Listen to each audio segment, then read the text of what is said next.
Hi friends, Maeve Lum here. You're here in the craft studio with me, and today just got home from a trip last week. And when I got home, I was going through my purse and I was super bummed out because there's all this ephemera. I'm just used to collecting ephemera when I travel, but I'm really not scrapbooking like I used to. And then it kind of hit me, something I want to take on, something I will feel passionate about and want to do, and very easy to maintain. So today we are talking about an ephemera journal. It's kind of memory keeping, kind of a junk journal. Let's go hop on in. The hardest part is picking a journal. I just went over to my shelf of blank Art Journal of journals and I picked one out that was really pretty, so I'd really enjoy having more of a permanent content in there.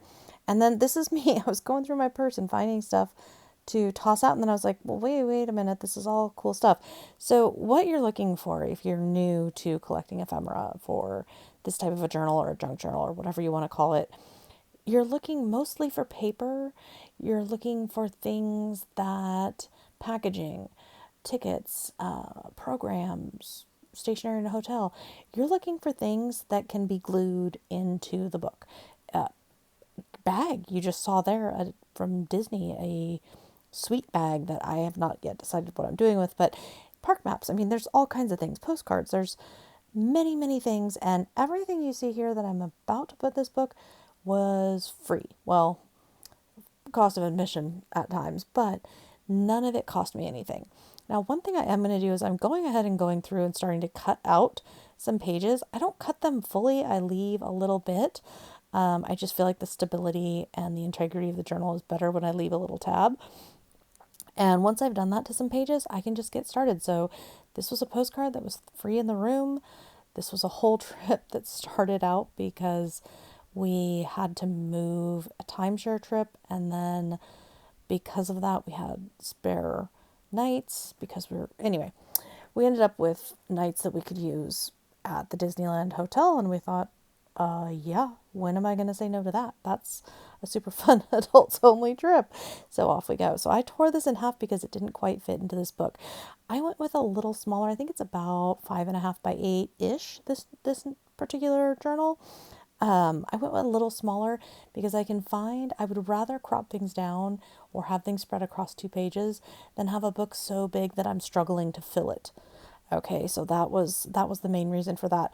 I'm also documenting. We went to UC San Diego to check it out to see if Rebecca would want to go there. Answer is no, but it was a really great day and we learned a lot and we got to see a lot of stuff. So on that one, I'm just layering stuff. I'm leaving myself a spot to tell the story, but I'm just layering stuff on, all kinds of things from the clubs and such that she got. I'm on the Disney day. I'm putting in the park map in part. Remember, I think it's really key when we're working with ephemera, the stuff that you put down first is the base. So like if you have some littler stuff or some stuff that you want to see clearly and have unobstructed, you're going to either want to put that on there last or make that the only thing on the page. There's not a wrong answer. The answer is whatever you want it to be. And that's the other thing to really remember, is that this is for you. This is by you, for you. It can look however you want it to look. If you want to have, like in this case, I want that cow. I want that cow and that front of that map. I don't want the map itself. I want the front of the map. So, okay, we're putting that in. Whatever you want, whatever speaks to you, whatever way you want to use it.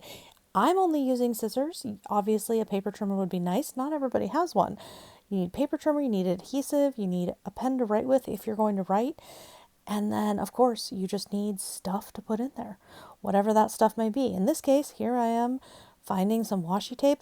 This is just fun. This was a whole hour and a half, 2 hours of me just cutting up papers and bits and having fun with it. And I really enjoy the process, and I really enjoy that I can come in here and I can work on this in a way that is cut into batches, and let me explain that. So this was about an hour and a half of me working in here and like putting stuff and cutting stuff and doing stuff in here, finding little piece stickers or little things that I might have that I want to add in. I'm not doing the writing this minute. I actually intend to do the writing maybe in a couple of days. I'm about to hit on a really heavy work streak here for the next 5-6 days and not really gonna have time. So I'm either gonna save that for like work breaks, maybe, or I might also just wait a couple more days and then add in my thoughts. The thing I like about that system for me, when I'm feeling creative, I don't want to stop and slow down and write the story. And when I have a few minutes, it's too overwhelming to try and be big creative. So by setting it up this way, and like I'm putting some stuff in here, I can write the story of our trip to UC San Diego. I can write the story of the trip to the day in Disneyland. I can write the story of how we came about to even go on this trip in the first place. So I can break that down into very small chunks. The big chunk of time was this afternoon that I had, and I had availability to really go through everything and enjoy the creative part of the process, then go back in with words. So to make something like this, all you need is something to write in.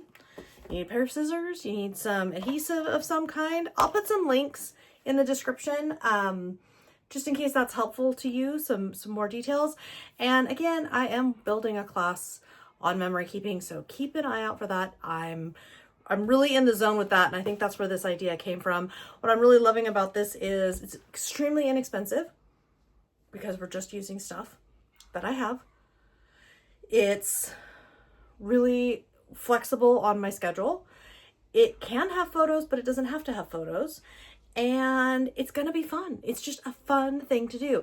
I get some cool ephemera, slap it in the book right why I put it in there. Or not. It could just be in there on its own. So ticket stubs to who knows what else. We'll see what 2025 brings into my book.